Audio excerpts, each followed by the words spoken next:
Sweat beaded on my brow as I stepped into Apex Tech's icy lobby, my hoodie and Jordans screaming college kid, not corporate. The receptionist, Karen, sneered, "Delivery boys wait outside." 95 degrees baked the pavement, but I shrugged, thinking it was nothing. "Mum," CEO Aisha Carter stormed in, eyes blazing, and chewed Karen out. Karen muttered a slur, then shrank under Mum's glare. Security's radios crackled as I exhaled. Safe. Or was I? What had Karen's venom unleashed? Before this story unfolds, drop a comment with where you're watching from, and if you stand for justice, hit like and subscribe because tomorrow's episode will blow your mind.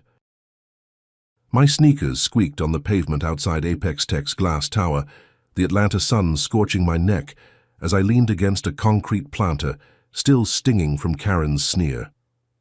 95 degrees, and I was out here like some stray dog. My phone buzzing with texts from Mum. "Stay put, Jamal, I'm handling this." Handling what?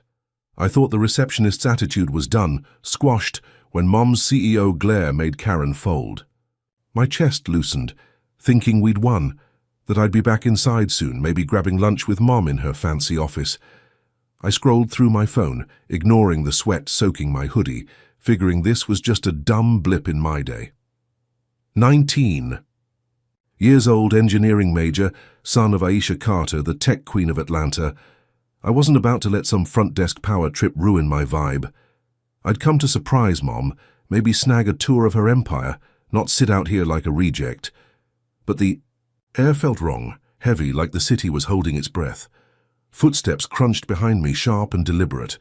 I turned and 2 security guards loomed, their navy uniforms stretched tight over beefy frames, badges glinting like knives. The taller one, face carved with a scowl, had a buzz cut and eyes that pinned me like a bug.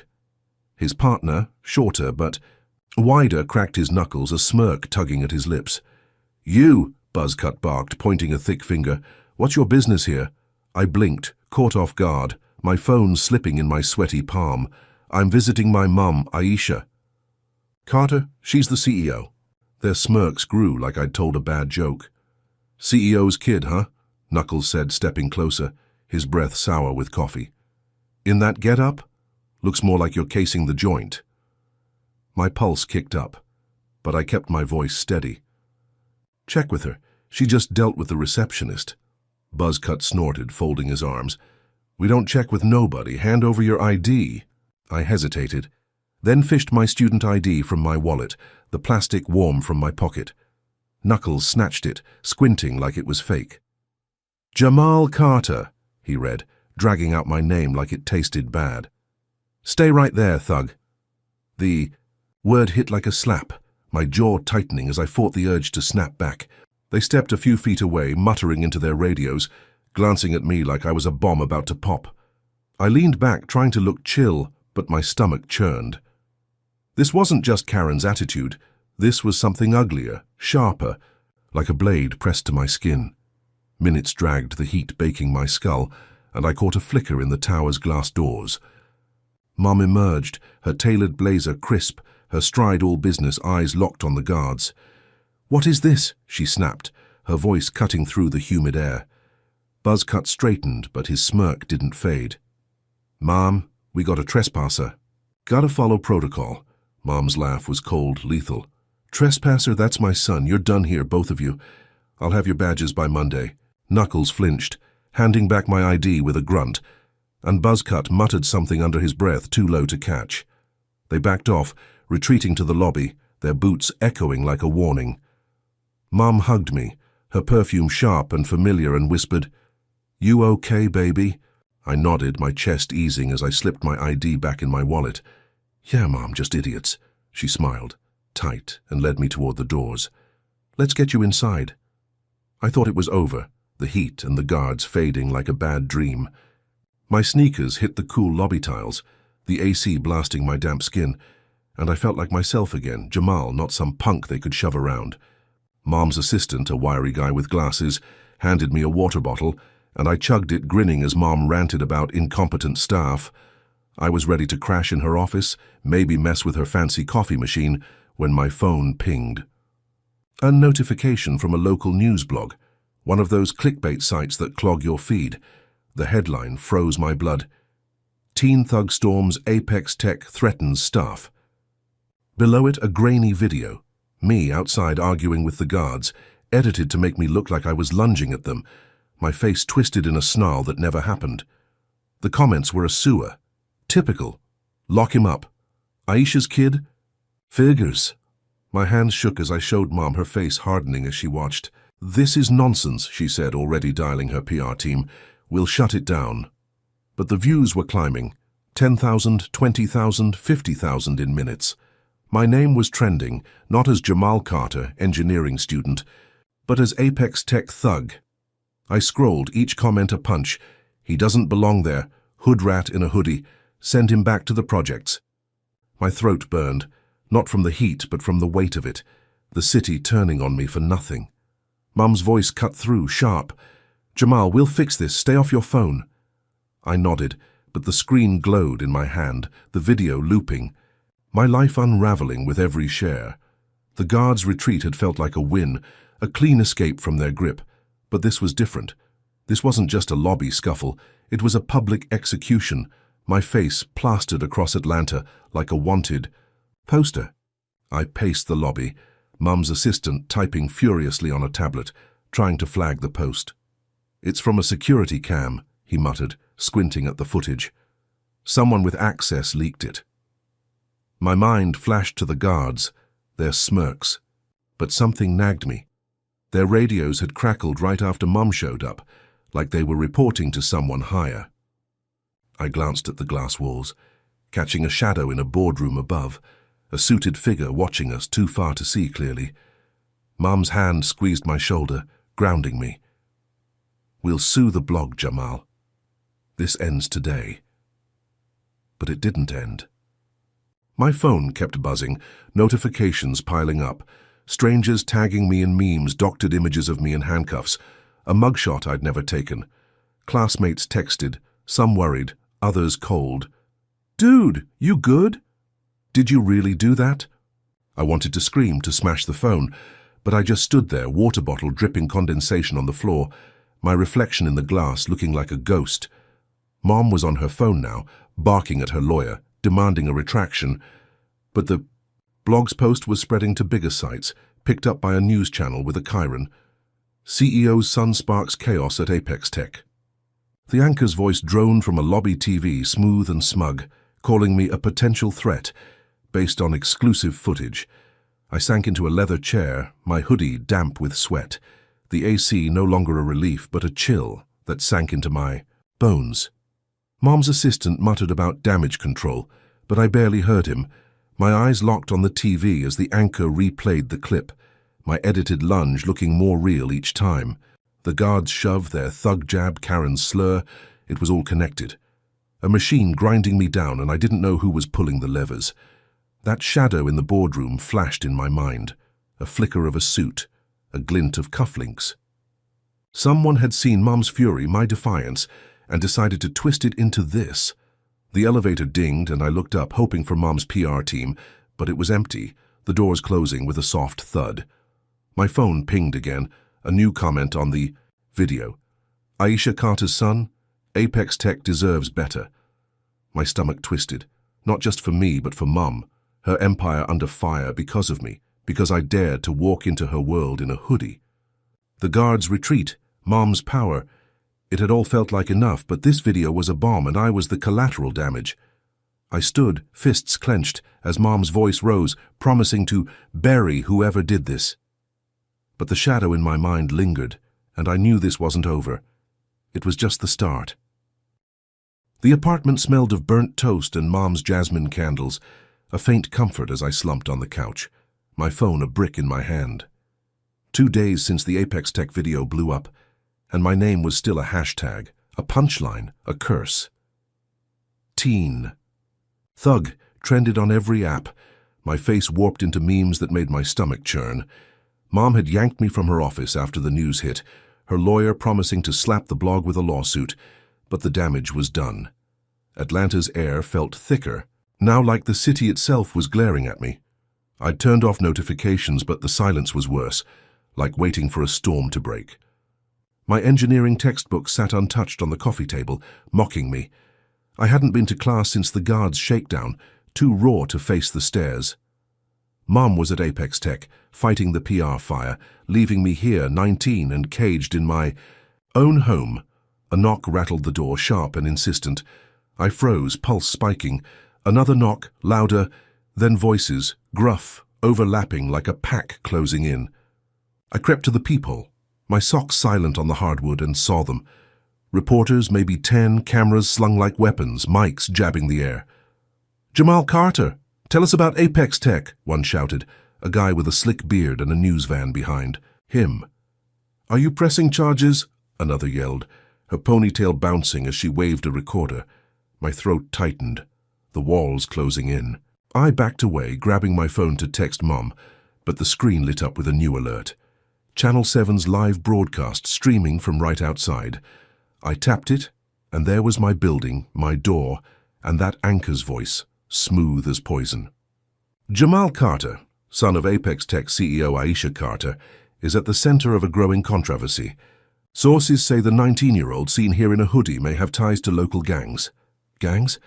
My jaw clenched, heat flooding my face. I'd never touched a gang, never even jaywalked, but there it was, my hoodie, my favorite, faded blue with a frayed drawstring flashed on screen as evidence.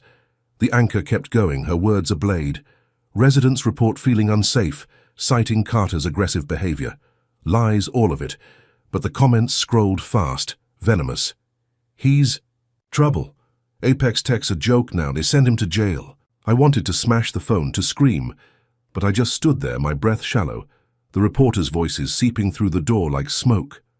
My apartment, my sanctuary, was a trap now, and I was the prey. I sank to the floor, back against the couch, and tried to think. Mom's lawyer had said to stay quiet, let the lawsuit handle it, but quiet wasn't working. Every hour the story grew, twisting me into something I wasn't. I opened my laptop, the screen's glow harsh in the dim room, and checked the blog's video again. 200,000 views now, the comments a cesspool of slurs I couldn't unsee. My fingers hovered over the keyboard, itching to fight back. I'd seen streamers clap back at haters, turning lies into dust with a single post. Maybe I could do that, tell my side, raw and real. I grabbed my phone, propped it on a stack of books, and hit record. The red light steady as I stared into the lens. "Look, I'm Jamal Carter," I started, my voice rough but firm. "Not a thug, not a criminal. I'm a college kid who went to see my mom at Apex Tech. That video, it's fake, edited to make me look like something I'm not. The guards shoved me, called me names, and now the world's eating it up. I'm not hiding. This is me." I kept going, spilling it all. Karen's slur, the guards' fists, Mom's fight. My hands shook, but I didn't stop. Not until I'd laid it bare. I uploaded it to my socials, tagged every local news outlet, and waited, my heart pounding like a drum. Minutes later, likes trickled in, then comments, real ones, from people I didn't know. "We believe you, Jamal. This is messed up. Keep fighting." My chest loosened, a spark of hope flaring. The video hit 1,000 views, then 5,000 shares climbing, as strangers amplified my truth. For the first time in days, I felt like I was winning, like I could breathe again. I refreshed the page, grinning as the numbers grew, when a new notification popped up. Not a comment, not a like, a direct message, anonymous, with a link. My gut twisted, but I clicked it, and a site loaded, dark and bare, with my name in bold. Jamal Carter's full profile. My address, apartment number, floor, all of it, was listed alongside my class schedule, my gym hours, even my favorite coffee shop. My breath caught, the room spinning as I scrolled. Photos of me, candid, from campus, the street, places I hadn't noticed a lens. The final line chilled me. Know your enemy. I slammed the laptop shut, my pulse a jackhammer, and ran to the window, yanking the curtains closed. The reporters were still out there, but now they felt like a distraction, a mask for something worse. A thud shook the wall, heavy and deliberate, not a knock but a strike. I spun, heart in my throat, and saw it. A brick, jagged and red, lying on the living room floor, glass shards glittering around it.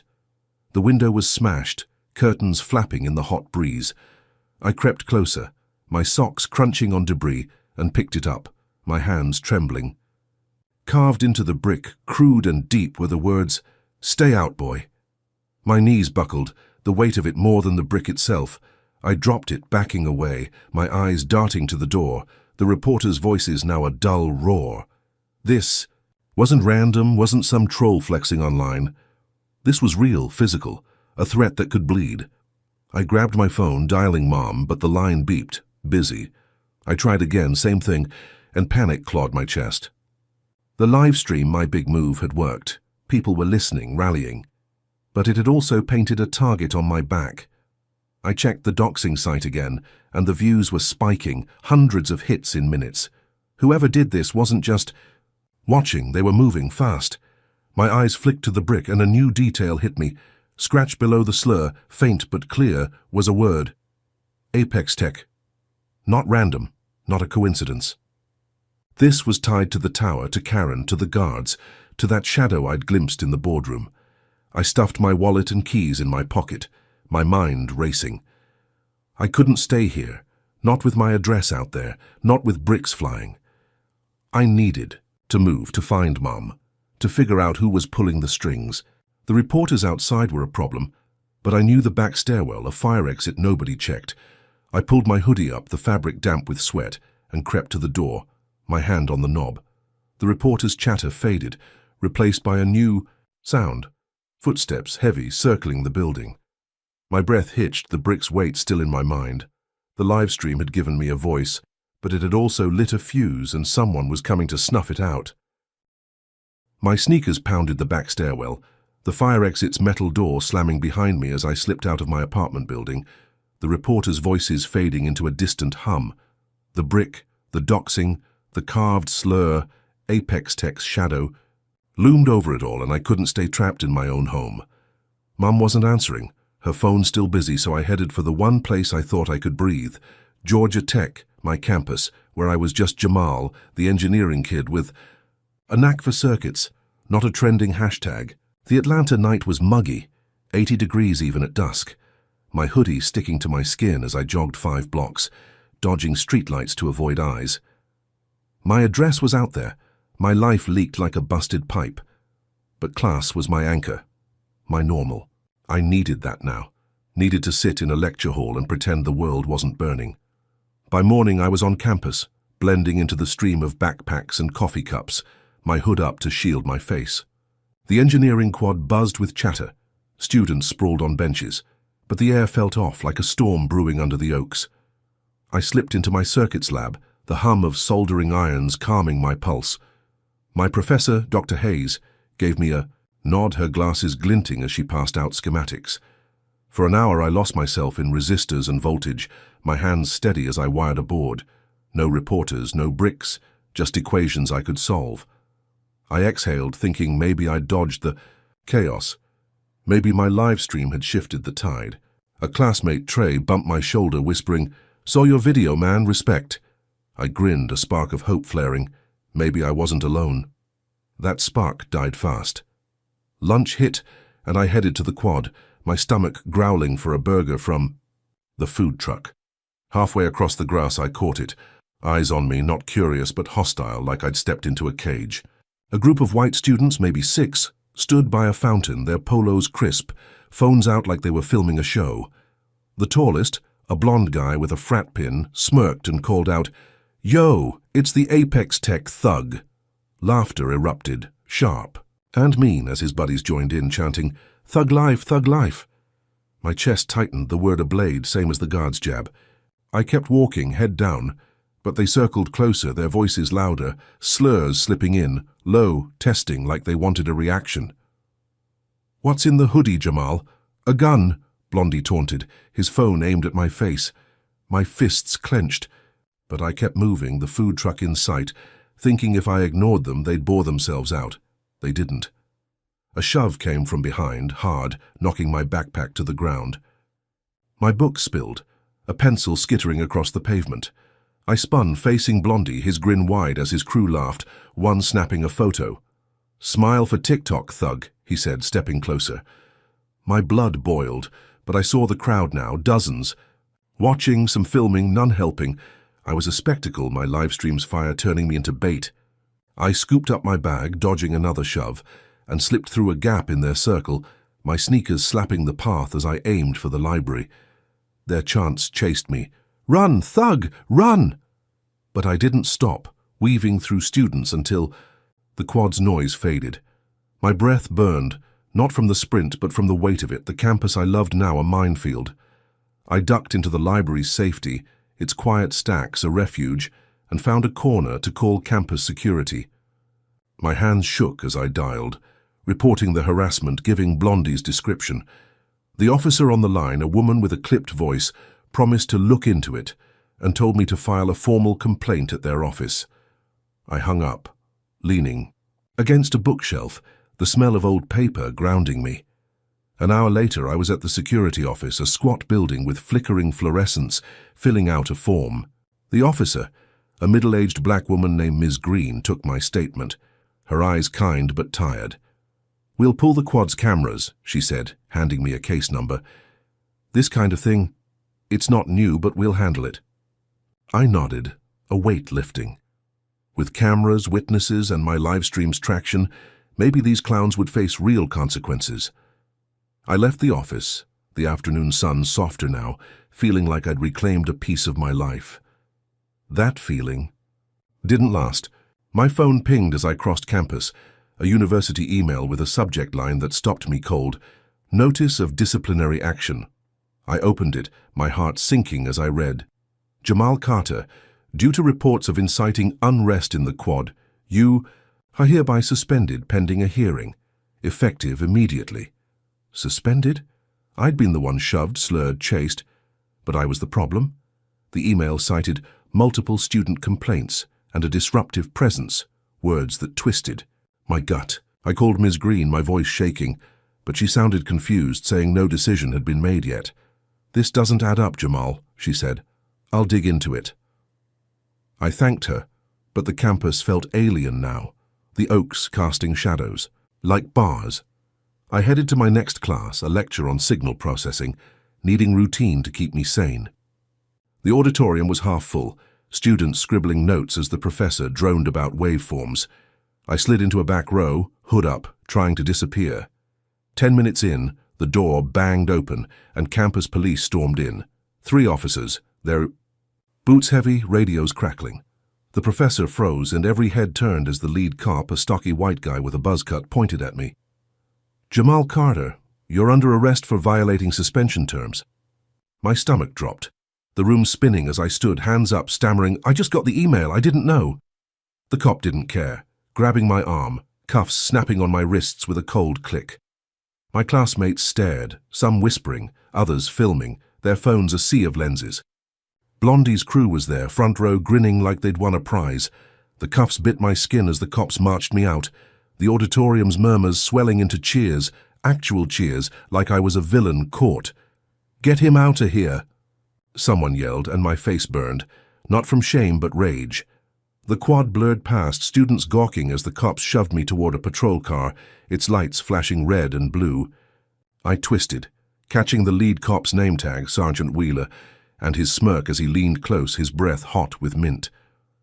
"Hargrove says hi," he whispered, the name a jolt. Hargrove? The shadow from the boardroom, the suit watching Mom, and for me, Victor Hargrove, Apex Tech's board member, a tech mogul with a smile like a shark. This wasn't random, wasn't just campus punks or bad luck. This was a hit, planned, personal. The car door slammed, the cuffs pinching as I sat in the back, the vinyl seat sticky with sweat. Through the window, I saw Blondie high-fiving his crew, their laughter muffled but sharp. The suspension, the arrest, it was all too fast, too clean, like someone had pulled strings. Hargrove's name echoed, tying the brick, the video, the doxing into a knot. My live stream had struck a nerve, and now I was paying for it, my future dangling by a thread. The car lurched forward, sirens blaring, and I leaned back, my mind racing. Ms. Green's promise, the cameras, she was my shot. But Hargrove's whisper meant he was steps ahead, and I was running out of moves. The patrol car's siren wailed, slicing through Atlanta's dusk as I sat cuffed in the back, the vinyl seat creaking under me. My wrists ached, the metal cuffs digging into my skin, but it was Sergeant Wheeler's whisper. "Hargrove says hi," that burned hotter than the 80-degree evening. Victor Hargrove, Apex Tech's boardroom shadow, had orchestrated this. The doctored video, the doxing, the brick, the campus arrest.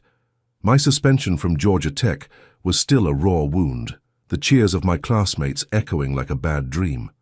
Now I was here in a cop car, headed to a precinct I'd only seen on TV, my future slipping through my fingers like sand. I leaned my head against the window, the glass cool against my temple, and tried to piece it together. Mom was out there, probably losing her mind, but my phone was in evidence, and I had no way to reach her. The car turned onto a gritty street, the precinct's neon sign flickering ahead, and my stomach knotted. This wasn't just a holding cell, it was a trap, and Hargrove was the hunter. Inside, the precinct smelled of stale coffee and bleach, the fluorescent lights buzzing like wasps. Wheeler and his partner, a lanky cop with a mustache, shoved me through a metal detector, their hands rough on my shoulders. "Move it, Carter," Mustache growled, his voice thick with contempt. The booking area was chaos, phones ringing, radios crackling, officers laughing over donuts. They uncuffed me long enough to take my prints, my fingers smudging ink on a scanner as Wheeler smirked. "Smile for the mugshot, thug," he said, the word a jab, same as the guards at Apex Tech. I stared into the camera, my jaw tight, refusing to flinch. They didn't need to know my heart was hammering, that every slur cut deeper than the last. A female officer, her badge reading Torres, led me to a holding cell, her face blank but her grip gentle. "Sit tight," she said, locking the bars with a clang. "Your mum's been called." The cell was a concrete box, 10 feet by 10, with a steel bench bolted to the wall and a toilet that reeked of rust. Graffiti scarred the walls, names, dates, curses, etched by hands as trapped as mine. I sat, my hoodie damp with sweat, and tried to breathe. Mom would come. She always did. Aisha Carter, CEO, didn't play games. She'd have her lawyer here in an hour and I'd be out, back to fighting Hargrove's lies. But the cell's silence was heavy, broken only by a drunk guy snoring in the next cage. I closed my eyes, picturing Mom's office, her voice tearing into Karen, but Wheeler's whisper kept intruding. Hargrove wasn't just some racist suit. He had cops in his pocket, maybe judges, and I was a 19-year-old kid with a viral video and a target on my back. Hours crawled by, the precinct's hum a constant drone. Torres returned, her boots, clicking, and tossed me a water bottle through the bars. "Your paperwork's delayed," she said, her tone flat. "Might be a while." I caught the bottle, my throat dry, and asked, "Delayed how?" She shrugged, already walking away. Systems backed up. So I sank back, the bench cold against my spine, and felt the first prick of panic. Delayed paperwork wasn't an accident, not with Hargrove's name floating like poison. I sipped the water, the plastic crinkling in my grip, and noticed a new sound. Laughter, low and mean, from the booking desk. Wheeler and Mustache were there, leaning over a computer, their voices carrying. "Kids done?" Wheeler said, chuckling. "Hargrove's got this locked." Mustache snorted, adding, "Should have stayed out of that tower, thug." My blood ran cold, their words confirming what I'd feared. This was a setup, and I was the fall guy. The cell door clanged open, startling me. A new cop, bald and built like a tank, stepped in, his badge gleaming. "Carter, hands out," he barked. I stood, wary as he recuffed me, his grip bruising. "Where am I going?" I asked, my voice steady despite the dread pooling in my gut. "Processing," he said, but his eyes flicked away, dodging mine. He led me down a hall past flickering lights and locked doors to a small room with a table and 2 chairs. No windows, just a camera blinking red in the corner. He sat me down, uncuffed one hand, and chained it to a ring on the table. "Wait here," he said, slamming the door. The room smelled of mildew, the air thick, and I felt like a rat in a maze, every move watched, every exit blocked. Minutes later, the door opened, and Wheeler sauntered in, a manila folder in hand. He tossed it on the table, papers spilling. My mugshot, the Apex Tech video stills, even a printout of my live stream. "You're a busy kid, Carter," he said, leaning close, his mint breath souring the air. "Trespassing, inciting unrest, now resisting arrest. You like making trouble, don't you?" I clenched my jaw, staring at the table. "I didn't resist. You grabbed me in class for nothing." He laughed, sharp and ugly. "Nothing? You're a walking liability, son. Apex Tech's better off without you and your mum." The slur he muttered under his breath hit like a fist, but I didn't blink, didn't give him the satisfaction. He leaned back, smirking. "Paperwork's lost by the way could be days before you see a judge." My chest tightened, the room shrinking. Days. Mom wouldn't let that happen, but Hargrove's shadow loomed and I wasn't sure anymore. The door burst open and relief flooded me. Mom's lawyer, Ms. Evelyn Price, strode in, her pinstripe suit crisp, her briefcase a weapon. "This interview's over?" she snapped, her voice steel. Wheeler stood, his smirk fading, but he didn't argue. "Ms. Price, we're just—" "Save it," she cut him off, tossing a stack of papers on the table. "Bail's posted, charges are flimsy, and I want my client out now." She turned to me, her eyes softening. "Jamal, you good?" I nodded. My throat too tight to speak. Wheeler grumbled, unlocking my cuff, and I rubbed my wrist, the skin raw. Ms. Price led me out, past Mustache's glare, through the precinct's maze, and into the humid night. I was free, the stars bright above, and I hugged her, my voice cracking. "Thank you." She smiled, handing me my phone. "Your mum's waiting at home. Stay low, okay?" I thought it was over, the precinct's stink fading as I caught a cab. The city's lights blurring past. Mom would be furious, but I was out, ready to fight another day. My phone buzzed, a text from Trey. "Yo, you okay? News is wild." I frowned, opening an app, and my heart sank. Channel 7 was at it again, this time with exclusive body cam footage from my arrest. The clip was edited to hell, me, in the lecture hall looking like I swung at Wheeler, my voice dubbed with curses I never said. The anchor's voiceover was a knife. Jamal Carter's violent outburst raises questions about Apex Tech's leadership. Comments flooded in, worse than before. "He's a menace. Aisha's gotta go." My cab pulled up to Mum's house, but I barely noticed. My eyes locked on the screen as the footage looped, now at 1,000,000 views. The real blow came as I stepped out, the cab's headlights catching a crowd across the street. Not reporters, but protesters, maybe 50 waving signs. "Fire Aisha! No thugs at Apex Tech!" Their chants hit like a wave, slurs mixed with rage. And I saw it then, smoke rising from downtown, red and blue lights flashing. Apex Tech's tower was under siege, rioters smashing windows, blaming Mom for raising a thug. My phone slipped from my hand, the screen cracking on the pavement. The precinct was a cage, but this was worse. Hargrove hadn't just targeted me, he'd turned my fight into a weapon against Mom's empire. I ran inside, the chants echoing, knowing freedom was a lie, and the real war was just beginning.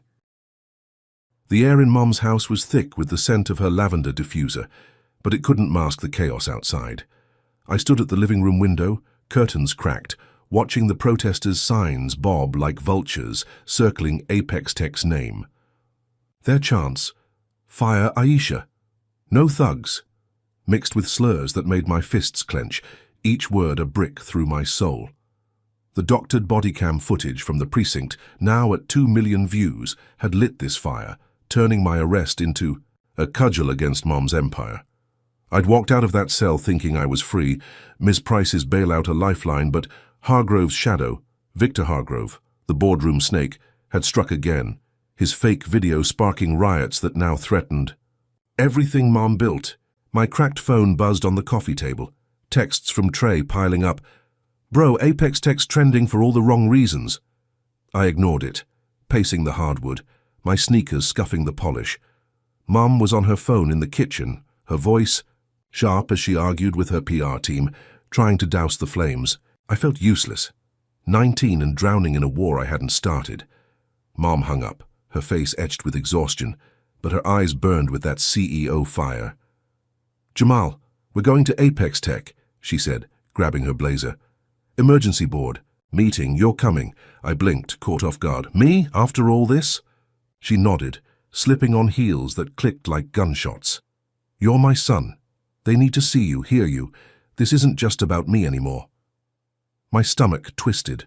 Facing the board meant facing Hargrove, the man who'd turned my hoodie into a headline, my life into a lie. But Mum's voice was iron, and I wasn't about to let her fight alone. I pulled my hoodie tight, the fabric a shield despite its weight in the 80-degree night, and followed her to the car. The drive downtown was silent, Atlanta's skyline glowing, but the red-blue flashes near Apex Tech's tower reminded me of the riots, the broken glass, the hate. I gripped my seat, knowing this meeting was a battlefield. Apex Tech's boardroom was a cathedral of glass and steel, 30 stories up, the city sprawling below like a chessboard. The table was mahogany, long enough for 20, and the board members, mostly older white men in suits, a few women with tight smiles, sat like judges. Hargrove was there at the far end, his silver hair slicked back, his cufflinks glinting. Under the LEDs. His eyes met mine, a flicker of amusement in them, like he'd already won. Mum stood at the head, her presence commanding, and I took a chair beside her, my hoodie out of place among the ties and pearls. The chairman, a wiry man named Kessler, cleared his throat. Aisha, these riots, this controversy with your son, it's tanking our stock. We need answers. Mum's jaw tightened, but she spoke, calm and lethal, laying out the truth. The receptionist's slur, the guard's assault, the doctored videos, all of it. This is a targeted attack, she said, her voice rising. Someone's exploiting my son to undermine me. The board shifted, murmurs rippling, and I felt their eyes on me, judging, dissecting. My pulse raced, but Mom nodded, her signal clear. Speak. I stood, my throat dry, and faced them, my voice raw but steady. I'm Jamal Carter, engineering major, not a thug. I walked into this building to see my mum, and since then, I've been profiled, attacked, framed. Those videos, lies, the riots, someone's pulling strings, and I think it's him. I pointed at Hargrove, my finger trembling but sure. His smile didn't waver, but his eyes narrowed, a predator sizing me up.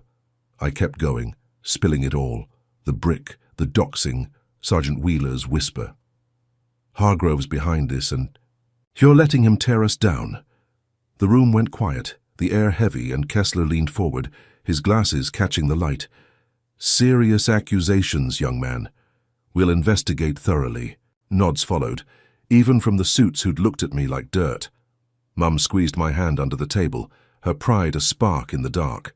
I sat, my chest loosening, thinking we'd turned the tide, that the board's promise meant Hargrove was cornered, that hope held for exactly 12 hours. I crashed at Mom's house, too wired to sleep, the boardroom victory replaying in my mind.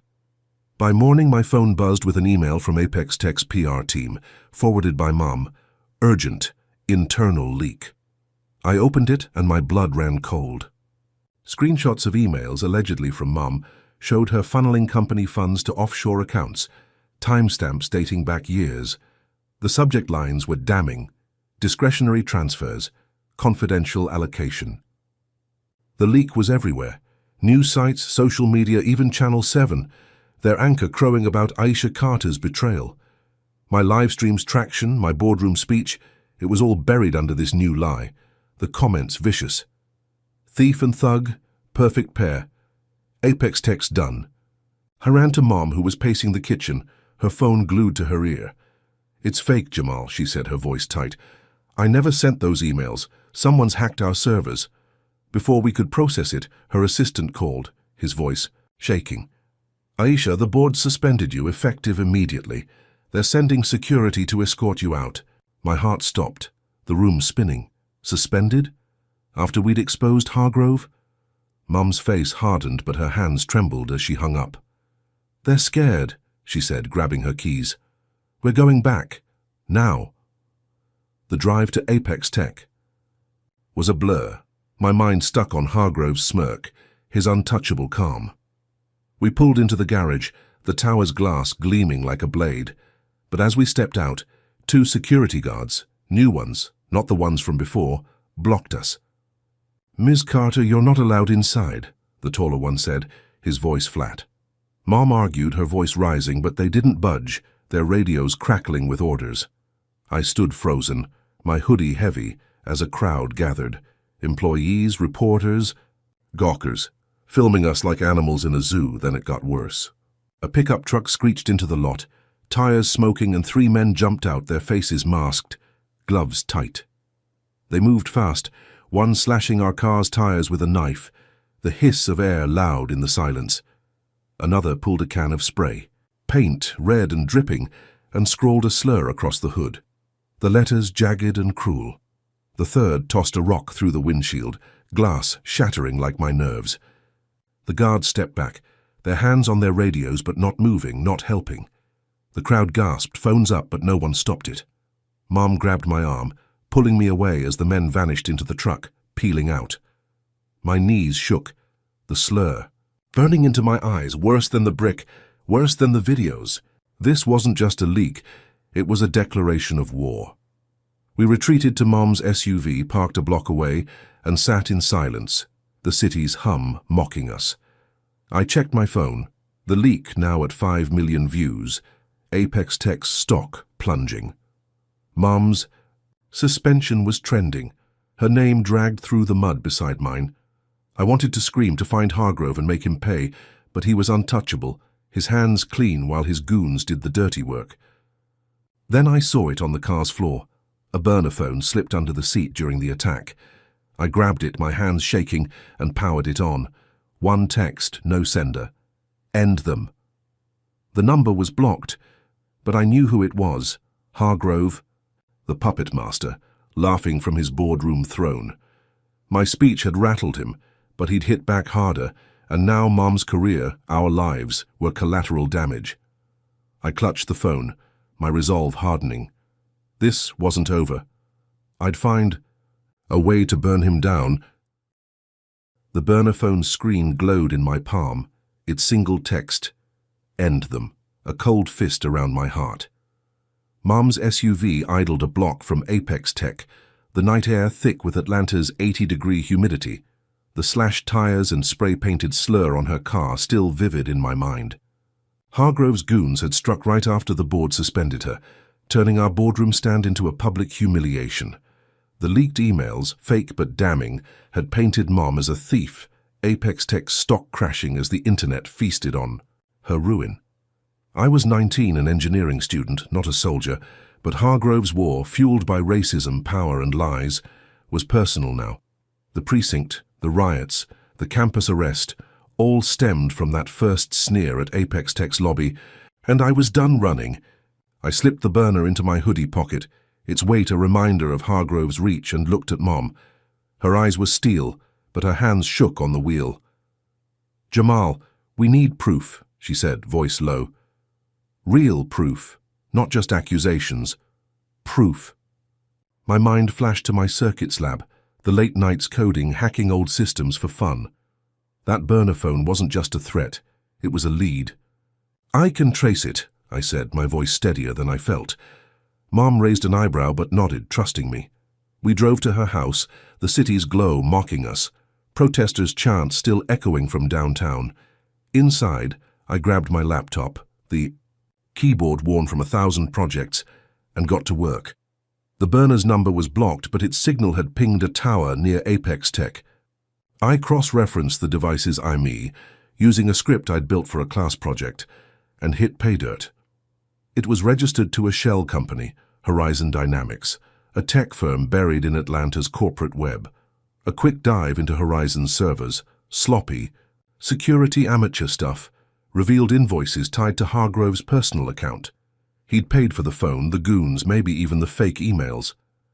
My pulse raced, the screen's light burning my eyes. This was it. Proof Hargrove was the puppet master. I kept digging, the hours blurring, Mom brewing coffee that went cold beside me. Horizon's servers held more, encrypted files labeled Apex Tech Ops, detailing a smear campaign against Mom. Emails forged to look like hers had been planted by a hacker for hire, paid through Hargrove's offshore accounts. I cracked the encryption, my fingers flying, and found a goldmine. A memo from Hargrove to Horizon's CEO, ordering maximum pressure on the Carter problem. My breath caught, the words searing. Make the sun a pariah. Break the... Mother. This wasn't just corporate sabotage, it was personal, racist, a plan to erase us because we dared exist in his world. I copied everything, backing it up on a thumb drive, my hands trembling with adrenaline. Mom watched, her face a mix of pride and fear. "What now, Jamal?" she asked. I grinned, a spark of defiance igniting. "We go public." I crafted a post raw and real, like my live stream but sharper. "I'm Jamal Carter and Victor Hargroves trying to destroy my family," I wrote, attaching the memo, the invoices, a screenshot of the burner's text. I uploaded it to every platform I could, news blogs, social media, even hacker forums where I lurked. I tagged Channel 7, the station that had aired the doctored bodycam, and hit send, the post live at 3 in the morning. By dawn, it was viral 10,000 shares, then 50,000, the internet flipping on Hargrove. Hashtags like Why Hargrove Exposed and Why Justice for Jamal trended, strangers amplifying my truth. Comments poured in. "This is disgusting. Hargrove's done. Apex Tech board, wake up." My phone buzzed non-stop, Trey texting, "Bro, you're a legend." I leaned back, the living room's dim glow soft, and felt like I'd landed a knockout. Mom hugged me, her voice thick. "You did it, baby." For the first time since the lobby, I believed we could win. That belief lasted 6 hours. I was napping. On the couch, exhausted from the all-nighter, when Mom shook me awake, her face pale. "Jamal, turn on the TV." I grabbed the remote, Channel 7's logo glaring back. The anchor, same one who'd smeared me, was mid-broadcast. "Breaking news, Jamal Carter, previously linked to Apex Tech unrest, is now wanted for cyber-terrorism." My stomach dropped, the room tilting. Cyber-terrorism.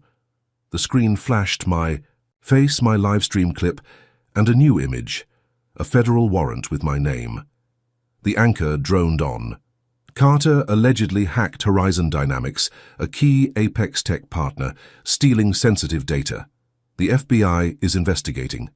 I stood, my laptop still, open, the thumb drive glowing like a betrayal. My post, my proof, had backfired. Hargrove had spun it, framing me as a criminal mastermind. Mom's phone rang, Ms. Price's voice crackling through. "Aisha, keep Jamal inside. The FBI's serious. They're calling it a national security." "Breach?" Mom cursed, a rare break in her calm, and hung up, her eyes darting to the windows. I checked my feeds. The Town Justice for Jamal tags drowned out by new ones. Enoch Carter cyber threat. Enoch, lock him up. The comments were a knife. "He's a hacker now." Typical thug, ruining everything. My post was still up, but Horizon's CEO had issued a statement claiming I'd fabricated the evidence that their servers were secure. Lies, but they stuck, the internet turning on me again. I paced, my hoodie heavy, the burner phone in my pocket, a dead weight. Hargrove hadn't just countered. He'd escalated, turning my hack into a federal manhunt. The doorbell buzzed, sharp and sudden, and I froze, Mom's hand on my arm. Through the peephole, I saw them. FBI agents, 4, in black vests, badges, gleaming. "Jamal Carter, open the door," one shouted, his voice like gravel. Mom pushed me toward the back hall, whispering, "Go now." I hesitated, but her eyes were fierce, and I bolted, grabbing my laptop and thumb drive. The back door led to an alley, but as I reached it, headlights flared, another agent, waiting. I ducked into the garage, heart pounding, and hid behind Mum's old sedan, the air thick with oil and dust. The front door crashed open, voices shouting, and I heard Mom's calm defiance. "You need a warrant." They had one, paper rustling, and I knew they were coming. Footsteps echoed closer, and I crawled under the sedan, my hoodie snagging on the chassis. The garage door rattled, an agent stepping in, his flashlight sweeping. My breath was shallow, the thumb drive digging into my palm. They tore through the house, drawers slamming, and I heard my laptop's case crack, my proof in their hands. An agent kicked the sedan's tire inches from my face and muttered a slur, low and venomous, tying him to Wheeler, to Hargrove. The flashlight moved on and I exhaled, my body shaking. Mum's voice carried, arguing with the agents, buying me time. I slipped out, staying low, and ran into the alley, the city's pulse swallowing me. My hack had exposed Hargrove, rallied the world, but he'd turned it against me, his influence deeper than I'd imagined. The FBI raid was no precinct game. This was federal, a cage I couldn't outrun. My phone buzzed, a text from an unknown number. "You can't hide, Carter."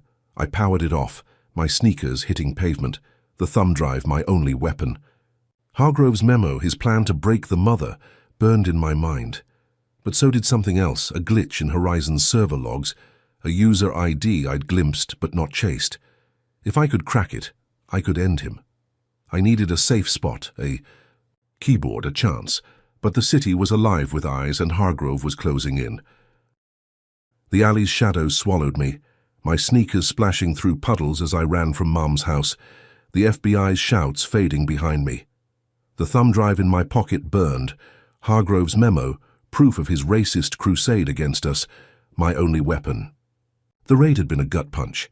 My hack exposing his Horizon Dynamics scheme flipped into a cyber-terrorism charge.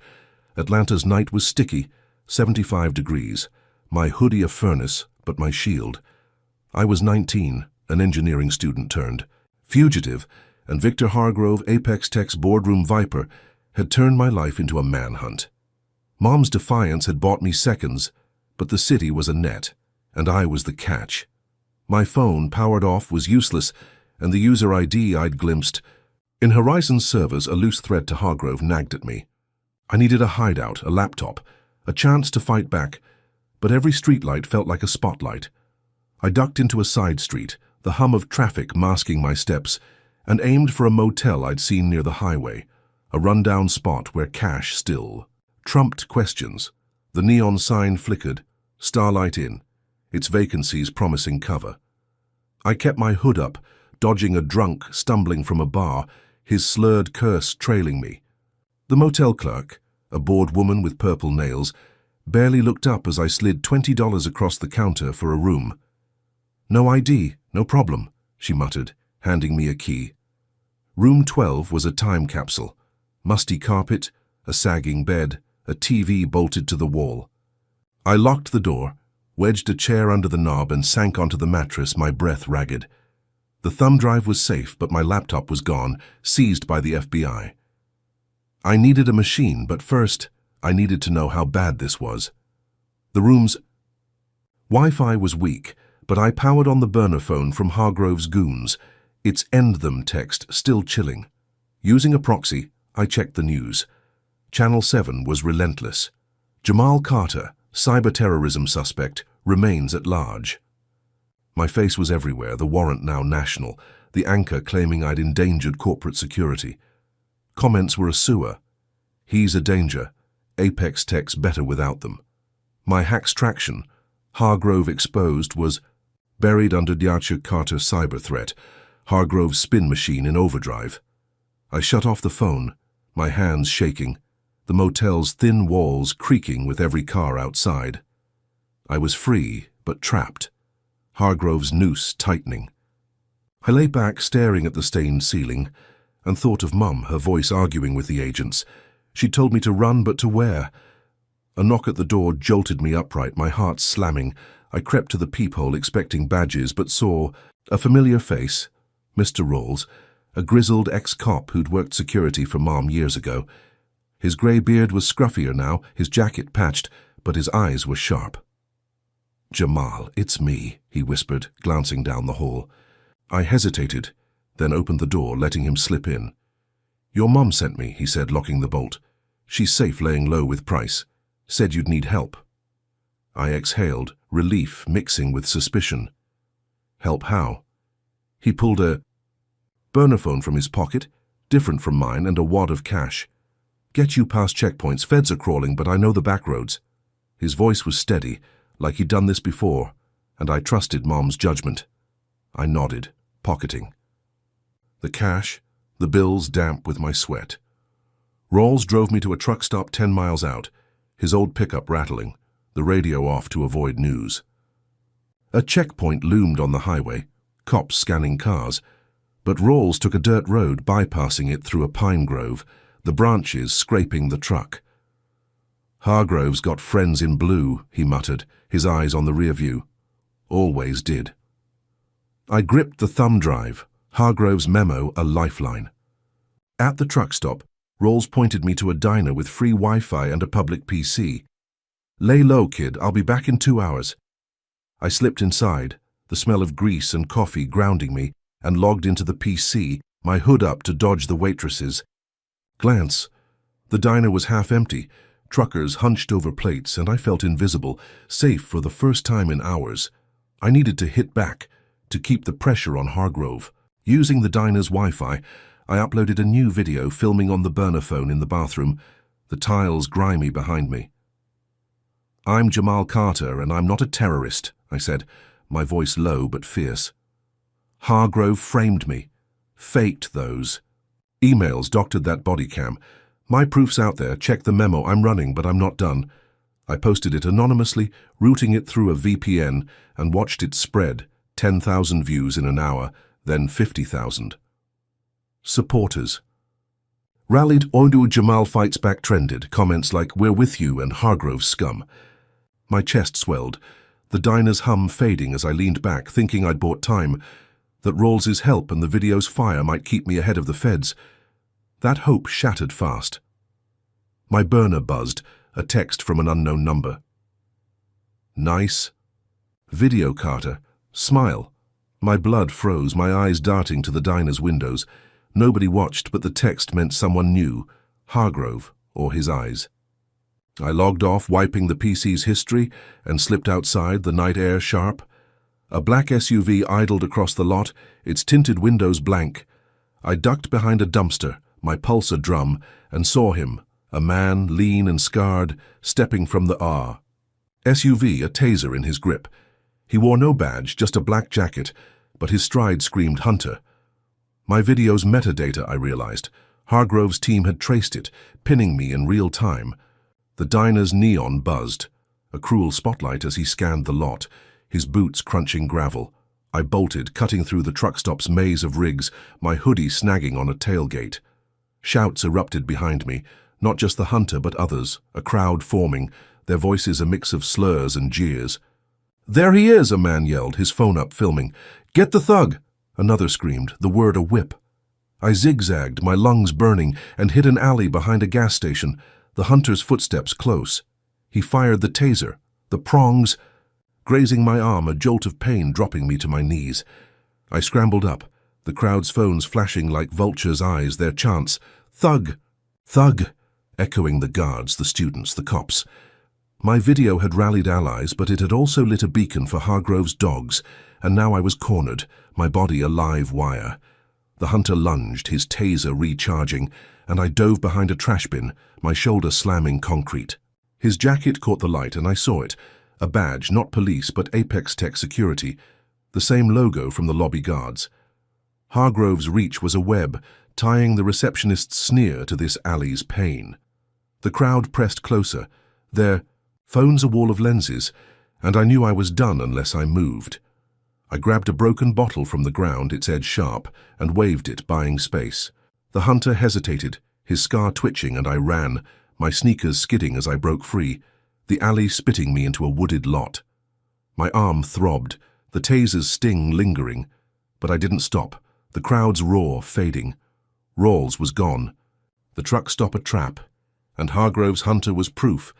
This wasn't just a chase, it was a spectacle, and I was the star. My arm throbbed from the taser's sting, the wooded lot's branches clawing my hoodie as I stumbled through the dark. The truck stop's jeering crowd a fading echo. Atlanta's night was a humid 70 degrees, my breath ragged as I crouched. Behind a pine, the thumb drive in my pocket my only anchor. Hargrove's bounty hunter, flashing an Apex Tech badge, had turned my viral video, a desperate plea for truth, into a trap, his taser and the mob's slurs proof of Victor Hargrove's relentless grip. I was a fugitive, 19, an engineering student branded a cyber terrorist, and the FBI's net was tightening. The motel, Rawls's help, my hack exposing Hargrove's memo, all crushed under his latest blow. I checked the burner phone, its Battery low and saw no texts, no lifeline. Mom was out there safe with Ms. Price, but I was alone, the city a maze of eyes. I needed to move, to fight. But first I needed to vanish. I slipped through the woods, emerging near a gas station, its fluorescent buzz a risk, but my only shot. A payphone stood in the corner, rusted but working, and I fished quarters from my pocket, dialing Ms. Price's emergency line. She answered on the second ring, her voice crisp despite the late hour. "Jamal, where are you?" I whispered my location, voice low to dodge the clerk's glance. "Feds are everywhere, and Hargrove's got hunters. I can't keep running." She paused, then said, "Stay put, I'm sending a car, we're getting you to court, clear this now." "Court?" The word hit like a jolt, but her tone was iron, and I trusted her. I hid in the station's shadow, the thumb drive's weight grounding me, Hargrove's memo my ace if I could just survive the night. An hour later, a black sedan pulled up, Ms. Price in the passenger seat, a driver I didn't know. I slid into the back, my hoodie damp with sweat, and she handed me water, her eyes scanning me. "You're a mess, but you're alive," she said, passing me a burner phone, fresh. "We've got a hearing tomorrow. Cyber-terrorism's a stretch." Hargroves overplayed his hand. I nodded, gulping the water, the sedan weaving through Atlanta's backstreets. She briefed me. The FBI's case relied on Horizon Dynamics' stolen data, but my thumb drive, with Hargrove's memo, could flip it. We crashed at a safe house, a cramped apartment with barred windows, and I slept fitfully, the taser's burn lingering, Hargrove's hunter in my dreams. Morning came fast. The courthouse a stone fortress downtown, its steps crawling with reporters. Ms. Price had me in a borrowed suit, the tie choking me, but my hoodie stayed tucked under the jacket, a quiet defiance. Inside, the courtroom was all polished wood and stern faces. Judge Harlan, a white man with a hawk's gaze, presiding. The prosecutor, a slick DA named Conway, laid out the charges: cyber-terrorism, data theft, endangering national security. He flashed my video, my hack screenshots, painting me as a rogue hacker. The gallery, press, Apex Tech staff, strangers, murmured, their eyes boring into me. I sat, fists clenched, as Ms. Price countered, her voice a blade. "This is a vendetta," she said, holding up the thumb drive. "Victor Hargrove, an Apex Tech board member, orchestrated a racist campaign against Jamal and Aisha Carter. This memo proves it." She walked the judge through the evidence, projecting the memo. Hargrove's orders to make the son a pariah, break the mother. Gasps rippled, the gallery buzzing as she tied it to the burner phone, the goons, the fake emails. Then came the kicker. She called a surprise witness, the truck stop hunter, now in custody after a bar fight. Under oath he cracked, admitting Hargrove hired him through Apex Tech Security, the same badge I'd seen. Ms. Price pressed, and he spilled. Hargrove wanted the kid scared, silenced. The judge's eyes narrowed, the DA squirming as Ms. Price closed. "Jamal's no terrorist, he's a victim of systemic bias, targeted for his race and his mother's power." The gallery erupted, reporters scribbling, and I felt it. A shift, like the tide turning. Judge Harlan banged his gavel, silencing the room, and leaned forward. "This court takes such allegations seriously," he said, his voice gravelly. "The cyber-terrorism charge lacks foundation. Case dismissed." My breath caught, Mom's hand squeezing mine from the gallery, her eyes wet but fierce. Miss Price smiled, a rare crack in her armor, and I stood, the suit's weight gone, my hoodie peeking out like a badge. The gallery cheered, strangers clapping, and I hugged Mom, her perfume grounding me. "It's over, baby," she whispered, and I believed it. The courthouse steps bright with promise as we walked out, cameras flashing but kind for once. I was free, Hargrove exposed, and the world seemed to tilt my way. That lasted 90 minutes. We were in the courthouse parking lot, Ms. Price briefing Mom on next steps, suing Hargrove, Apex Tech, the works, when tires screeched. 2 cop cars roared up, lights blazing, and 4 officers jumped out, guns drawn. "Jamal Carter, you're under arrest," the lead cop, a burly white guy named Vance, shouted. My stomach dropped, Mom stepping in front, her voice sharp. "On what grounds?" "He's cleared," Vance smirked, holding up a warrant. Juvenile robbery 2018, new evidence. Robbery? I'd never stolen a thing, my record clean since forever. Ms. Price snatched the warrant, scanning it, her face tightening. This is absurd, reopening a closed case. Vance didn't flinch. Grabbing my arm, cuffs snapping on as Mom shouted, "This is harassment." The cops moved fast, slamming me against a car hood, the metal hot under my cheek. Cameras rolled, reporters swarming, their lenses a vulture's feast. "Smile, thug," Vance muttered, his breath sour, the word tying him to every slur I'd heard. My suit jacket tore, my hoodie exposed, and the crowd's gasps turned to murmurs. Carter criminal trending again, I'd bet. Ms. Price argued, citing the dismissal, but Vance shoved me into the car, the door slamming.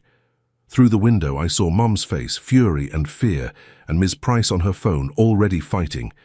The warrant's details hit me, a line in the fine print. Witness, statement Karen Reynolds. Karen, the receptionist who'd started this, her sneer the spark of Hargrove's war. She was back, her lie a fresh blade, and I knew who'd pulled her strings. The car peeled out, sirens screaming, the courthouse fading as Atlanta's skyline loomed.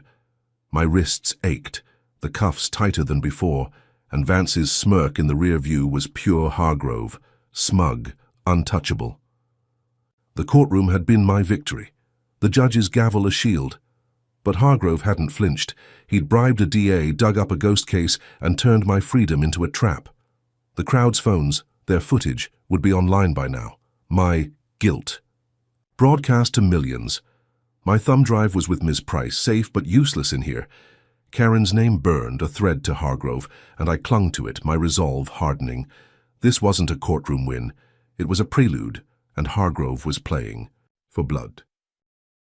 The cop car's stench of sweat and vinyl choked me as I sat cuffed in the back, Atlanta's skyline blurring past, the sirens a relentless wail.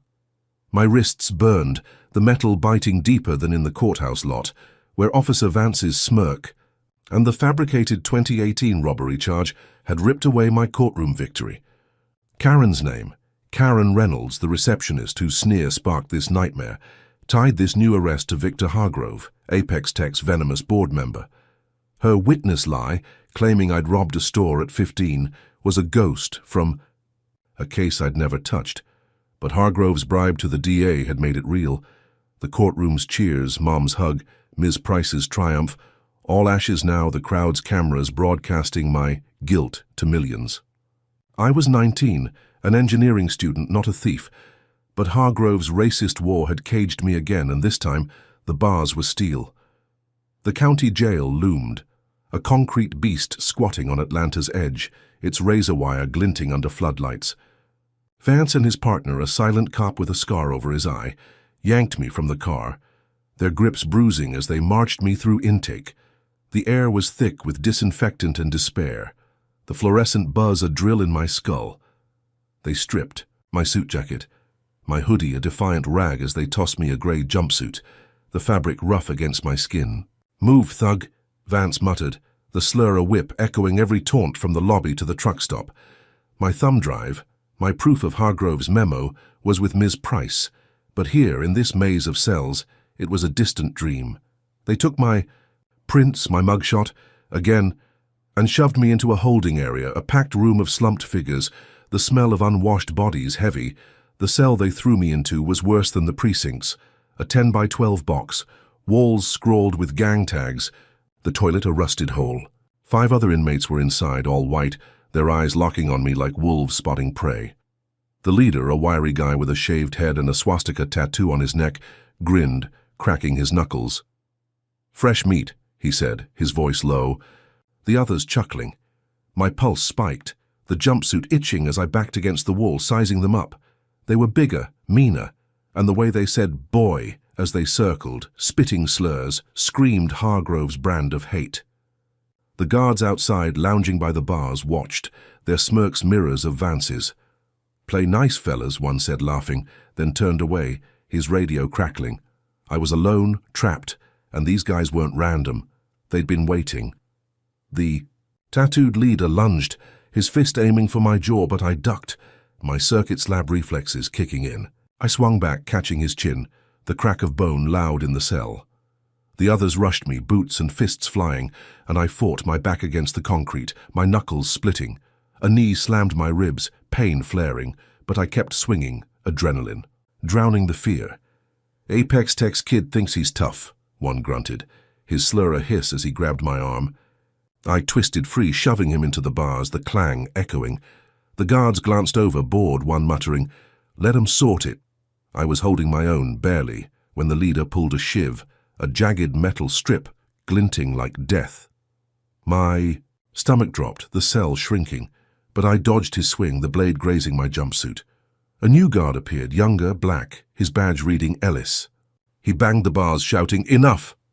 The inmates froze, the leader smirking but backing off, the shiv vanishing. Ellis's eyes met mine, a flicker of something, pity maybe, and he motioned me out. "Carter, with me," he said, his voice firm but not cruel. The others jeered, slurs trailing me, but I followed, my ribs aching, blood trickling from a cut on my cheek. Ellis led me to a quieter cell, empty, and handed me a rag to clean up. "You're Aisha's kid, right?" he asked low. I nodded, wary. He slipped me a burner phone, its screen cracked but alive. "Call your mom, quick!" My throat tightened, gratitude mixing with suspicion, but I took it, dialing Ms. Price's line. Mom's voice came through, strained but fierce. "Jamal, we're working on bail. Stay strong," I whispered. "I'm trying," and hung up, the phone a lifeline in the dark. Ellis returned, taking the phone, and said, "Hearings tomorrow. Don't trust anyone in here." I nodded, sinking onto the new cell's bench, the concrete cold through the jumpsuit. Bail was coming, Mom was fighting, and I let myself hope, the courtroom's dismissal replaying in my mind. Hargroves shiv-wielding. Goons had failed, and Ellis's help felt like a crack in the wall. I closed my eyes, my ribs pulsing, and pictured walking out, Mom's arms around me, Hargrove's lies crumbling. The cell's silence was a fragile piece, and I clung to it, believing I'd survived this, that the worst was over. Then the lights flickered, a low hum rising, and the cell block erupted. Shouts, boots pounding, metal clanging, a riot, sudden and savage. The door to my cell flew open, no guard in sight, and the tattooed leader stormed in, shiv in hand, 3 others behind him. "Hargrove sends his regards," he snarled, his grin feral. My heart stopped. The phone's hope shattered as I scrambled up, the bench my only shield. The shiv slashed, grazing my ribs, blood hot under the jumpsuit. I swung, my fist glancing off his jaw, but they were too many. Their slurs. "Da chant, boy, you're done," as they pinned me. The guards' laughter rang from the hall, no help coming, their radios silent. One inmate kicked my knee, dropping me, and the leader raised the shiv, aiming for my chest, a scream, not mine. Cut through, and the leader froze, blood bubbling from his mouth. Another inmate, skinny and pale, had turned, stabbing him with a hidden blade. "Hargrove scum," the skinny one gasped, collapsing, his own wounds gushing. The others scattered, the riot's chaos swallowing them, and I crawled away, my ribs screaming, blood soaking my side. The skinny inmate's eyes met mine, fading fast, and he whispered, "Hargrove owns this place." He slumped, dead, his words a bomb. The guards finally rushed in, batons swinging, but too late. The riot was Hargrove's, his money buying chaos to bury me. I staggered to my feet, the cell block a war zone, alarms blaring. Ellis was gone, the burner useless, and my bail hearing felt like a mirage. Hargrove hadn't just framed me, he'd turned this jail into a slaughterhouse, and I was the target. Blood seeped through my torn jumpsuit, the shiv's graze afire in my ribs as I leaned against the cell block's concrete wall, the riot's chaos still ringing in my ears. The skinny inmate's dying words, "Hargrove owns this place," burned, hotter than the wound. Proof Victor Hargrove's racist war had turned the county jail into a death trap. His paid goons, led by the tattooed thug, had nearly ended me, their slurs and blades a twisted echo of every attack since Karen's sneer at Apex Tech. The guards, complicit, had laughed as the riot erupted, Hargrove's money buying their silence. I was 19, an engineering student, not a soldier, but the bail hearing Mom promised was my lifeline, and I clung to it, staggering through the smoke as alarms wailed. My thumb drive, safe with Ms. Price, held Hargrove's memo, my only weapon against his empire. Atlanta's 70-degree dawn crept through a barred window, but the jail's air was thick with sweat and fear, and I knew Hargrove wasn't done. A guard, not Ellis, but a new face, his badge reading Cobb, yanked me from the cell, his grip bruising. "Carter, you're out," he grunted, shoving me toward intake. My heart leapt. Bail, Mom's work. But Cobb's smirk chilled me, too much like Vance's. At intake, Ms. Price waited, her suit crisp despite the early hour, her eyes scanning my bloodied jumpsuit. "Jamal, you're okay," she said, her voice steady but tight. She handed me my hoodie, the fabric a comfort as I shed the jumpsuit, the shiv's sting pulsing. Hearing went through. "You're free, but we've got work." She led me to a car, Mom inside, her face etched with relief and rage. I hugged her perfume grounding me, but her words were grim. "Hargrove's not stopping, baby. We need to end this." In the car, Ms. Price briefed me, her laptop open. My thumb drive's memo had rattled Hargrove, but the jail riot showed his desperation. "We've got a journalist, Lena Brooks, ready to blow this open," she said, passing me a burner phone, its screen fresh. Lena, a local investigative reporter with a rep for fearless exposés, had been tracking Apex Tech's board. "She's got sources inside Horizon Dynamics," Ms. Price added. "Your hack gave her the key." I nodded, the burner heavy in my hand, the skinny inmate's whisper echoing. Hargrove owned the jail, maybe more, cops, judges, media. But Lena was a chance, a megaphone to amplify my proof.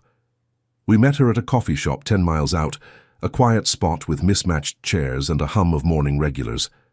Lena, mid-30s, black with sharp eyes and a tablet full of notes, shook my hand. "You're brave, Jamal," she said, her voice warm but urgent. "Let's bury Hargrove." We worked fast, Lena's tablet a war room. I walked her through the thumb drive. Hargrove's memo ordering my ruin, the Horizon invoices, the burner phone's end them text.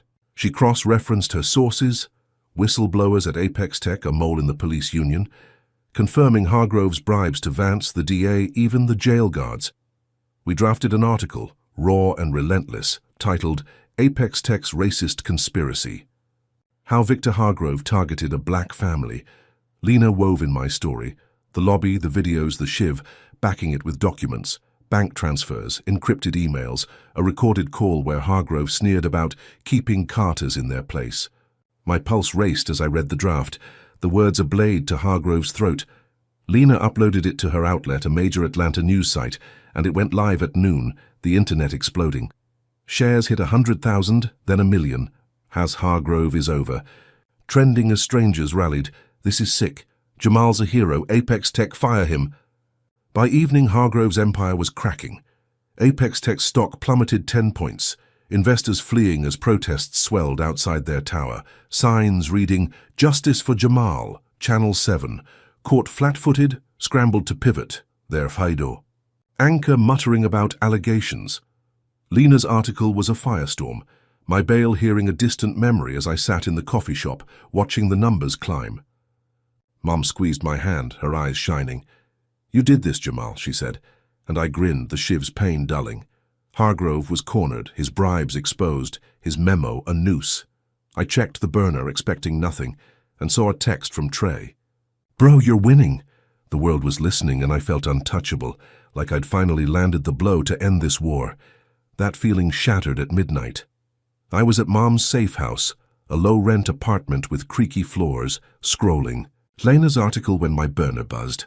A link, no sender. I clicked, and a video loaded, crystal clear but wrong. Me in the coffee shop, confessing to faking the memo, my voice dubbed, my face edited to look smug.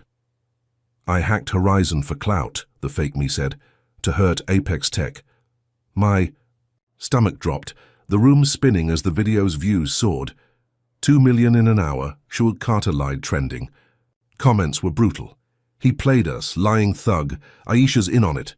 I showed Mom, her face paling, and called Lena, who cursed. "Deep fake," she said, her voice tight. "Hargrove's got tech we didn't expect." The safe. House's walls closed in. The city's hum a taunt outside. Sirens wailed close and headlights flashed through the blinds. "Jamal, down!" Mom hissed, pulling me to the floor as the door rattled, fists pounding. "FBI, open up!" A voice shouted, boots stomping. My heart hammered. The deepfakes lie turning allies against me. Even Lena's outlet now reviewing her article. The protests outside Apex Tech flipped, some chanting, "Carter's a fraud." Ms. Price was on her phone, arguing with a contact. But the safe house was a trap, the FBI's vests glinting through the window. Tear gas canisters crashed through, smoke choking me as I coughed, my eyes burning. Mom grabbed my arm, dragging me to a back exit, but agents were there. Rifles up, their slurs low but clear. Got the thug. The deepfake had crushed my victory. Hargrove's tech a blade sharper than any shiv, and I was cornered, my proof drowning in his lies. I crawled, the gas stinging, and grabbed the burner, texting Lena one word. Proof. She'd know. The thumb drive, the memo, still real despite the fake. The agents stormed in, their boots a drumbeat, and I stood, hands up, Mom shouting, "He's innocent!" A rifle butt grazed my shoulder, pain flaring, but I didn't fall. My hoodie a defiance as they cuffed me. The deepfake's reach was vast, turning supporters to enemies, but I saw it then, in the chaos. Lena outside, filming the raid, her tablet a beacon. Hargrove had struck hard, but I wasn't done, and neither was she. The cuffs tightened, the gas clearing, and I braced for the next cage, knowing this war was far from over.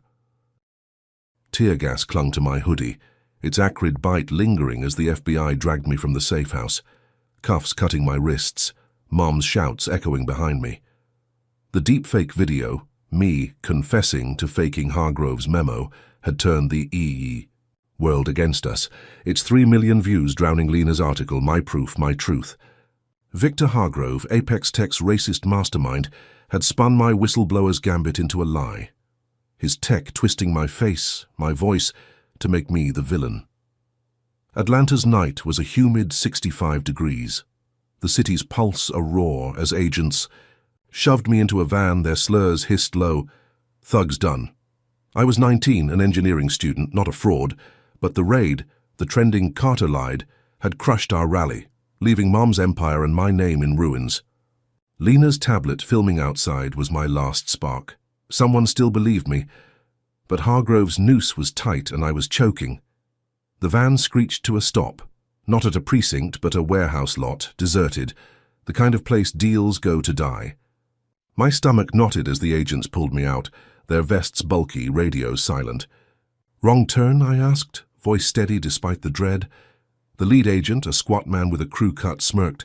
"Shut it, Carter." They uncuffed me, shoving me toward a chain-link fence, the metal rattling. No booking, no Miranda, just me alone under a flickering streetlight. I caught a glint in the shadows, a figure watching, and knew this wasn't federal. This was Hargrove off the books. I bolted, my sneakers pounding gravel, but a spotlight flared, pinning me. A voice crackled over a megaphone. "Stop or you're done." I froze, hands up, the thumb drive gone, left with Ms. Price, but its memo burned in my mind. Hargrove's plan to break us, racist and raw. Morning broke, and I was back with Mom. Ms. Price's legal wizardry pulling me from whatever Hargrove had planned. The warehouse stunt was a warning, not an arrest, but it left me shaken, my ribs still sore from the jail's shiv. Mom's safe house was compromised, so we moved to a community center, a brick building in a black neighborhood, its walls covered in murals of hope. Word of Lena's article, despite the deepfake, had spread here, and folks knew me, not as your Carter lied, but as Aisha's son, the kid fighting Apex Tech's snake. A pastor, Ms. Clara, offered us space, her eyes kind but fierce. "Your family." "Jamal," she said, handing me a plate of collards. I ate, the warmth grounding me and planned. Hargrove's deepfake had swayed the masses, but this community hadn't flinched, and I saw a chance, a protest, public, loud, to flip the script. I spread the word, using Ms. Clara's old desktop, posting on encrypted forums, calling allies from my livestream days. By noon, a crowd gathered outside Apex Tech's tower, hundreds strong, black, white, young, old, their signs handmade. "Hargrove out." "Justice for Jamal." Mom stood beside me, her blazer swapped for a t-shirt, her CEO armor shed for something realer. Lena was there filming, her tablet a shield, and Trey, my classmate, waved a megaphone, his grin wide. I climbed onto a crate, the crowd's hum electric, and spoke, my voice raw but clear. I'm Jamal Carter, not a thug, not a liar. Hargrove's memo, his bribes, his goons, they're real. He targeted my mom, me, because we're black, because we dared rise. This ends today. The crowd roared, fists up, their chant, Jamal, Jamal! A pulse that shook the glass tower. Police lined the street, batons ready, but they held back, outnumbered, unsure. My chest swelled, the protest, a fire, Hargrove. Couldn't douse, and I thought for one bright moment we'd won. That moment cracked like glass. A sharp pop cut the air, and pain seared my shoulder, blood blooming through my hoodie. I stumbled, the crate wobbling, as screams erupted, the crowd scattering. Sniper! Someone yelled, and Mom pulled me down, her hands shaking as she pressed my wound, her eyes wild. Stay with me, Jamal, she cried, the chaos swallowing her voice. Another shot rang out, grazing a sign, and I saw it, a glint on a rooftop. 3 blocks away, a figure with a rifle. The cops moved now, not to help but to kettle us, their shields a wall, batons swinging at protesters. Black ones mostly, their slurs barked like orders. Disperse, thugs, a sergeant shouted, his club cracking a teen's arm. I crawled behind a car, Mom's grip fierce, my shoulder pulsing, blood slick on my fingers. Lena filmed, dodging a cop's shove, her tablet steady, but the crowd was breaking, hope turning to panic. I peered over the hood, my vision blurring, and caught Hargrove's silhouette in a penthouse window, high above, his suit crisp, his smirk a blade. He'd hired the sniper, I knew it, turning our rally into a slaughter to bury my truth. The deepfake had softened the ground. This was the kill shot. My shoulder screamed, but I stood, Mom's protest signs littering the pavement, and shouted, He's up there! Hargrove! A few heads turned, phones up, catching his shadow before he vanished. The cops pressed tighter, tear gas hissing, and I coughed, my lungs burning as Mom pulled me back. We need to go, she whispered, her voice breaking. But I saw Lena still filming, slipping through the chaos, her footage my last card. The kettle closed, cops grabbing protesters, their batons relentless. A woman, 50, grey braids swinging, took a hit to the jaw, her sign Black Lives Matter, crushed under boots. My blood boiled, not just for me, but for them, this community Hargrove despised. I helped Mom up, my shoulder a furnace, and we ran, weaving through cars, the gas thick. Trey appeared, his megaphone gone, his lip bleeding. Jamal, follow me, he yelled, leading us to an alley, the center's mural a beacon in the haze. We ducked inside, Miss Clara locking the door, her face grim but calm. You're safe here, she said, bandaging my shoulder, the cloth tight. My vision swam. The protest's fire snuffed out. Hargrove's sniper a checkmate I hadn't seen. Inside we huddled, the center's lights low, the wounded, 10, maybe 12, groaning on cots. Lena burst in, her tablet cracked but alive. I got it, she panted, showing me the footage. Hargrove's silhouette, the sniper's glint, the cop's bias, clear as day. My heart jumped, the pain fading for a second. Upload it, I said, my voice hoarse. She nodded, her fingers flying, but the internet was crawling. Hargrove's allies, maybe Horizon, throttling our signal. The deepfake's lies still ruled. Carter lied at 5 million, and my shoulder's blood soaked the bandage, a clock ticking. The cops outside pounded the door, their slurs a chant. Open up, thugs! And I knew Hargrove wasn't done. His sniper just the start. Ms. Clara barred the entrance, her eyes fierce, but the center was a fortress under siege, and my protest, my moment, was a trap sprung by a man who'd never quit. Blood dripped from my shoulder, the makeshift bandage soaked as I leaned against the community center's muraled wall, the cop's battering ram thudding outside. The sniper's bullet, grazing me at the Apex Tech protest, had turned our rally, 1,000 voices chanting for justice, into a massacre. Hargrove's silhouette smirking from his penthouse as batons fell. Victor Hargrove, the racist puppet master, had crushed every move I'd made since Karen's sneer in the lobby. Doctored videos, jail riots, deepfakes, now this.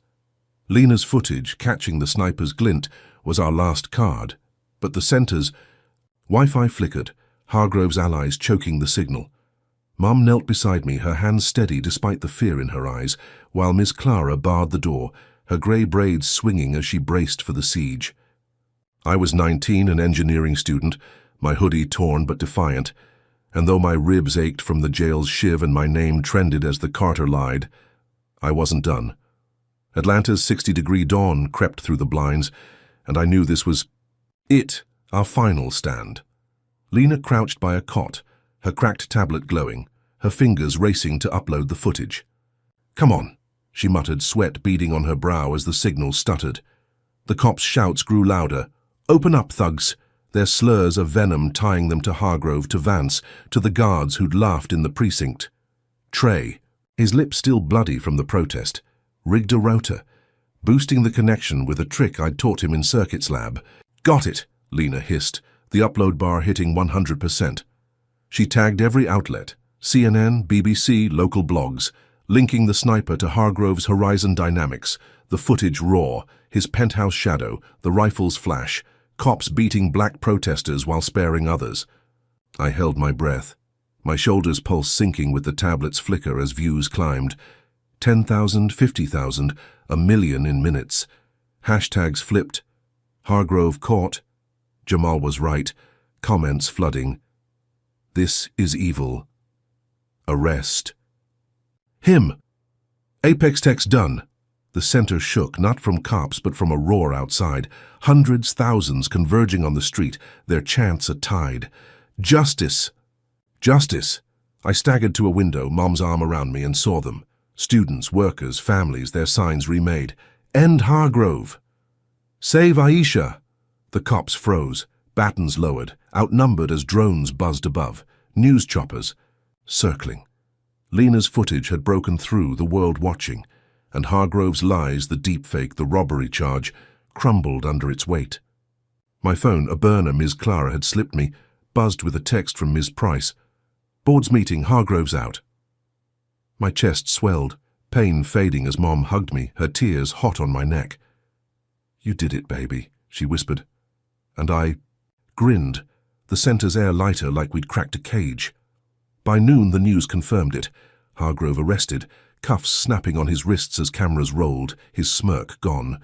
The Apex Tech's board, spooked by the footage and plunging stock, reinstated Mama's CEO, their apology public, forced by the mob outside. Channel 7, silent now, aired Lena's clip on loop, the anchor stammering excuses. My shoulder was stitched, by a volunteer medic, the bandage tight, and I stood taller, my hoodie a badge as Miss Clara's center became a hub, people pouring in with food, blankets, hope. Trey fist-bumped me, his grin wide, and Lena, her tablet safe, hugged me, her voice thick. "You're a warrior, Jamal?" I laughed, weak but real, thinking it was over. The lobby's sneer, the jail's shiv, the sniper's aim, all buried under Hargrove's fall. That night they asked me to speak, a rally forming outside the center, 10,000 strong, phones up like stars. I climbed onto a stage of crates, my voice hoarse but steady, the mic crackling. "I'm Jamal Carter," I said, the crowd hushing. "Not a thug, not a liar, a kid who walked into a tower and got hit with hate. Hargrove's down, but this fight's bigger. Racism's in the system, in the streets, in us. I'm not stopping, you shouldn't either." They roared, fists high, their chant, "Jamal, justice!" A wave that shook the city. Mom stood beside me, her CEO fire back, and I felt it. A victory, hard won, real. My shoulder ached, but I waved, the crowd's love a shield, and stepped off, thinking we'd turned the tide.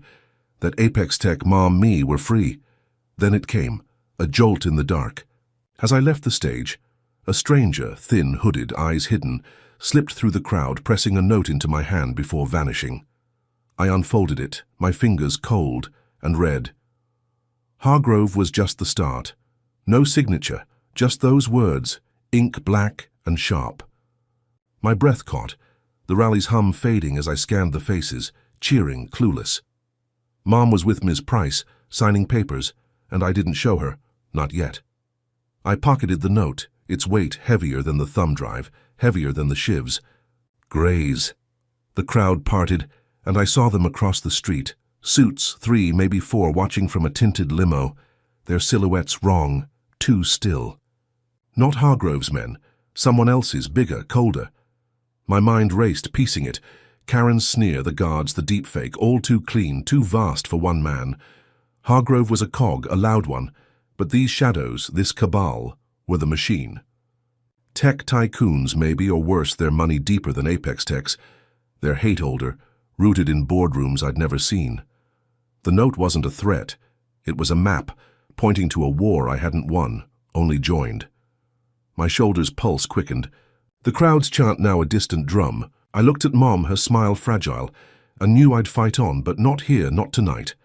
The limo's engine purred, pulling away, and I stood, hoodie torn, blood dry, ready for what came next, whatever it was. The center's lights glowed. Ms. Clara's voice calling folks to eat, to heal, but I lingered outside, the note a secret burning my pocket. Atlanta's skyline sparkled, Apex Tech's tower bright again, Mum's name restored, but the stranger's words hung like smoke. Hargroves. Cuffs were a win, but this cabal, nameless, faceless, was the real beast, and they'd seen me, marked me. My engineering brain ticked, plotting, servers to hack, allies to call, truths to dig.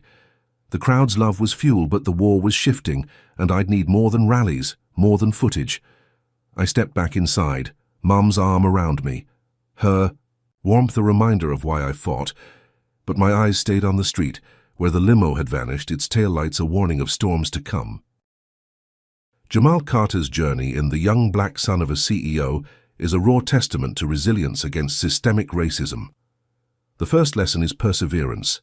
Jamal faced relentless attacks, from a receptionist's sneer to a sniper's bullet.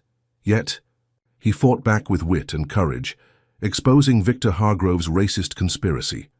His story teaches us that standing firm, even when the world turns against you, can spark change. Second, it reveals the power of truth in community. Jamal's live streams and Lena's article rallied strangers, showing how collective voices can topple lies, like Hargrove's deepfake. But the deepest lesson is vigilance. Hargrove's fall unveiled a shadowy cabal, proving racism isn't one man but a web, woven into systems like police, courts, and corporations. Jamal's note, Hargrove was just the start, warns us to keep fighting, as victories are often beginnings, not ends. For black youth like Jamal at 19, it's a call to harness skills. His engineering savvy cracked Horizon's servers and turned pain into purpose. For all, it's a reminder to question narratives, especially when they vilify the marginalized. Racism's brutality, from slurs to shivs, demands we confront it, not flinch. What's your take? How do we fight the unseen cabals in our systems? Drop a comment, hit like if Jamal's grit moved you, and subscribe for more stories of defiance. Share this to amplify truth. Thank you for joining this journey. Here's to building a just world together.